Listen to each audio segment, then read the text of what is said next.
Isang mapagpalang araw po sa atin lahat. Mayroon po tayo ditong bubuuin isang LG na refrigerator.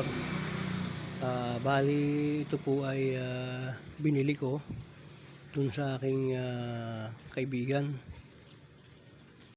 Dahil nga po sa nakita ko na ito ay maganda, kaya ako ay nagka-interesado. Tinanong ko nga po siya kung gusto niyang ipagawa, ay hindi na raw po niya ito ipapagawa.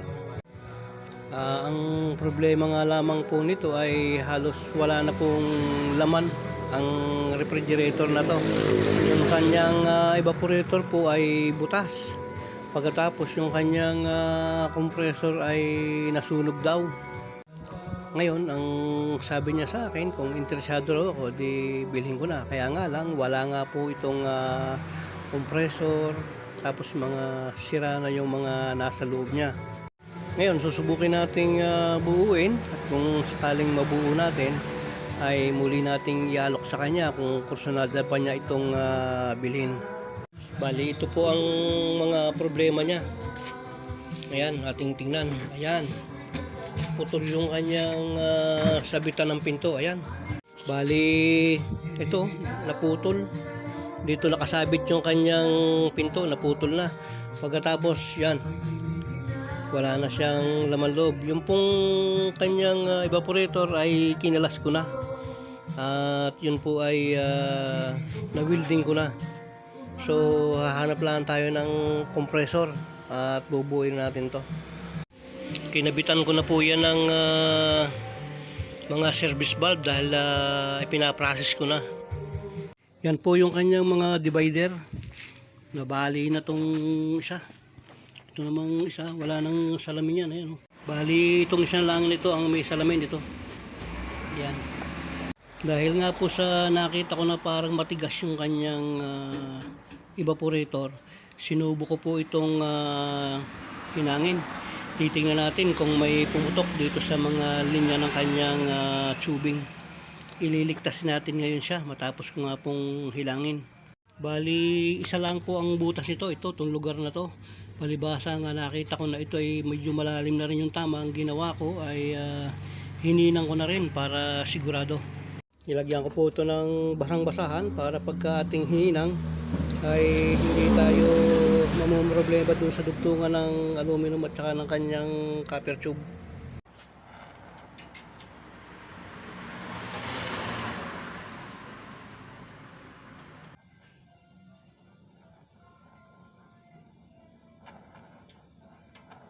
So yan nga po, patapos nating may blind itong kanyang dito sa tubo na to, ay ililigtas na natin siya gamit yung ating DIY na compressor. Bubukas lang natin itong high side section nya. Yan. So i-plug natin.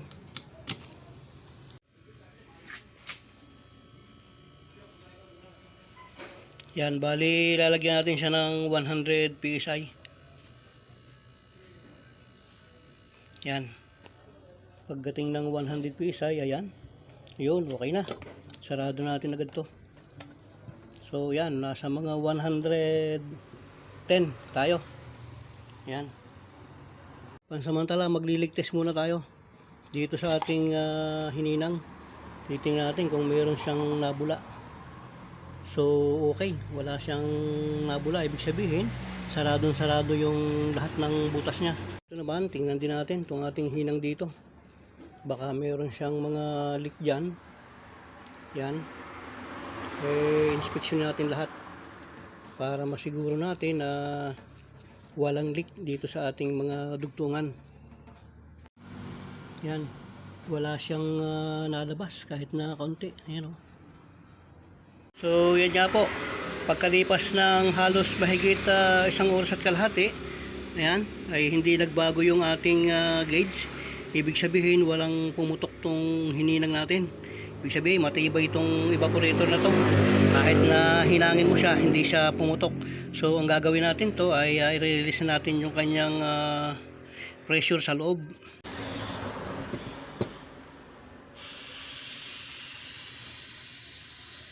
Yun.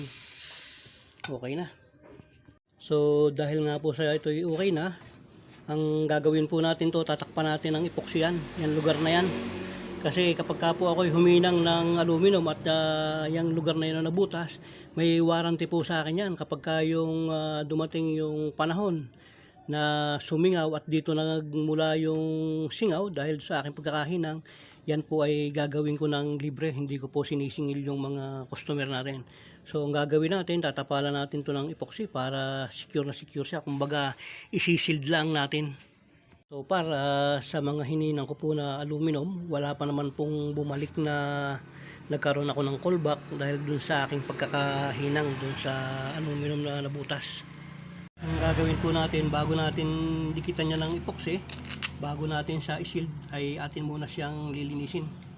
Lilinisin natin mabuti to kasi ito tatakpan natin para hindi siya magkaroon ng pagkakataon na magkaroon ng kalawang o ng corrosion pagka siya nasa loob, para siya ay talagang sealed na sealed.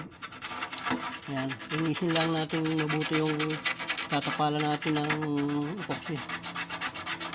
Yan, pati po itong likuran lilinisin din natin kasi pipinturahan natin ito para matakpan natin yung nasulog na yan. Protection na rin po yan dun sa kanyang mga tubing. So dito na natin hahaluin itong ating epoxy. Dito natin siya hahaluin. Kakapalan lang natin. Lagay natin yung kanyang hardener.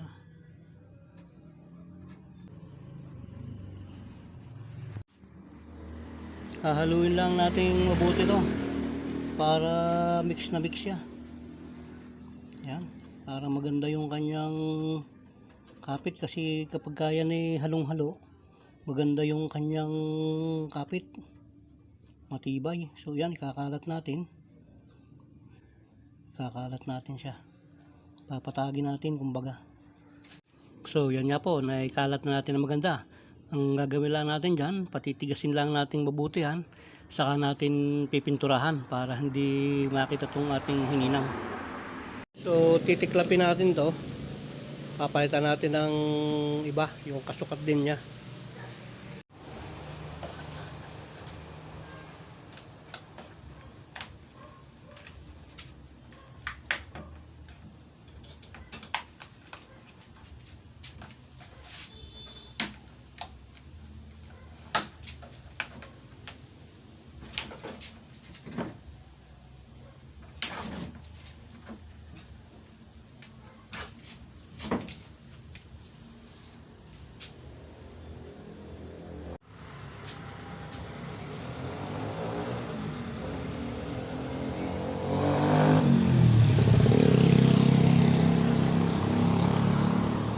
So ito po, tiklap na natin. Ito yung ating papalitan dahil nasira ito. Papalitan natin ng bago yan. So ito, nakakuha tayo ng takip. Kapareho nun. Itong ilalagay natin dyan. Bili natin sa ating mga supplier. So yan nga po, pagkatapos nating maayos yung kanyang butas, nilagluagan natin, ay nilagyan natin siya ng rugby. Yan, para dikit na dikit siya pagka ipinasok natin. Yan, okay na yan. Kabit na rin natin yung kanyang metal screw.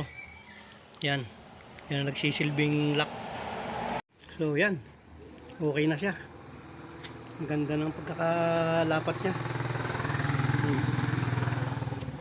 Yun. So yan, okay na tong ating nilagay na takip.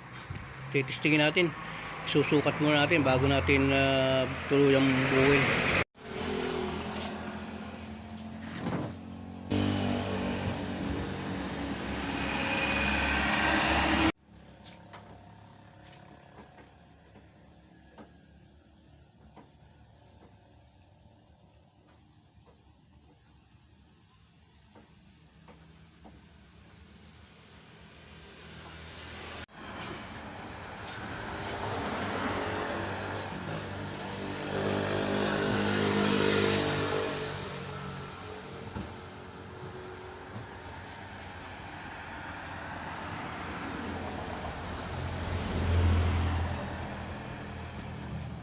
So okay na. Ang ganda ng lapat. Ayan oh. Okay na. So magpa-flashing tayo ng kanyang condensing unit. Uunahin natin tong tanggalin muna tong filter dryer niya.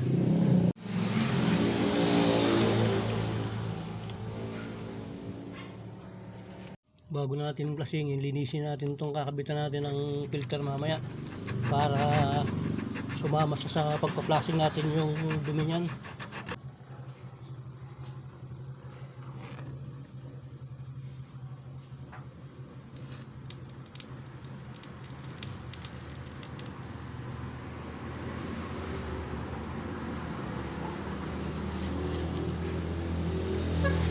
Flashing muna natin tong condensing unit gamit yung ating 141B.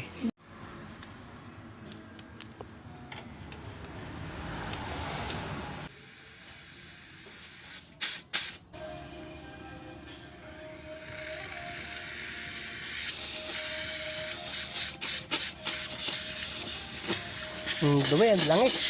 Ano? Langis na may halong tubig. Yung lumalabas sa condensing niya, ibig sabihin nakasipsip ng gusto ng tubig to. Kasi ganun din yung kanyang evaporator eh. Nung pilasin ko, puro tubig yung lumabas. So isa pa, bigyan pa natin.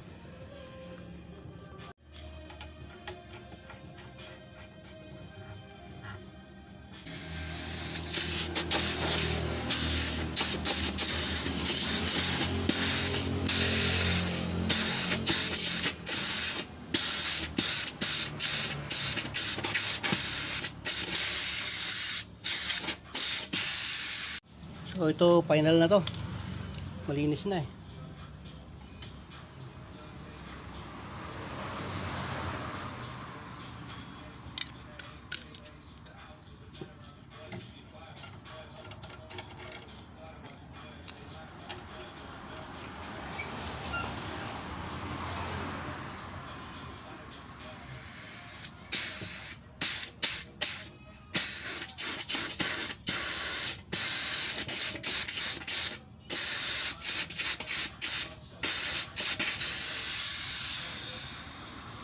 So okay na, malinis na. Dapat naman tayo dito sa suction line.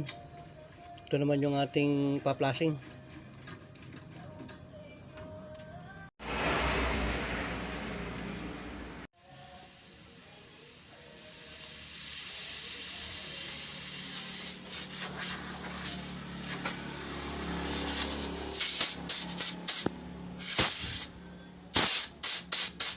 So okay na po yan, malinis na. Ito naman tayo magpa-flashing sa ating capillary. Lalagyan natin siya ng 141B. Yan. Naisinali natin dito sa bote ng gin. Okay.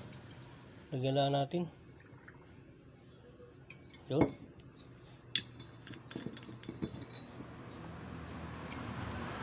Tumapong pa.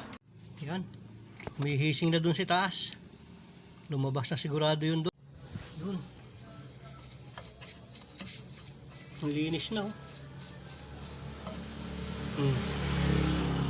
Ibinilad lang natin ilang sandali sa araw. Po dito sa kabila, sa likod, pininturahan din natin para hindi masyadong halata yung sunog. So yan nga po, naikabit na natin yung ating evaporator. Nasimbolo natin siya dyan. Yung kanyang pinto. Nilagay na rin natin. Tingnan natin yung kanyang lapat. So yan po, ang ganda ng lapat niya. Oh yan oh. Ganda ng pagkakalapat niya rito. So bali ito po yung kanyang bandang likuran. At ihahanap muna natin siya ng compressor dahil wala nga pa siyang compressor. So tatapusin po natin tong video to. Abangan nyo po yung part 2. At maraming pong salamat muli sa pag-subscribe nyo sa akin at sa inyong panood sa aking mga video. Maraming pong salamat at nawa po ang pagpapala at patnubay at gabay ng ating Panginoon ay palaging sumaating lahat. Maraming pong salamat at isang mapagpalang araw po.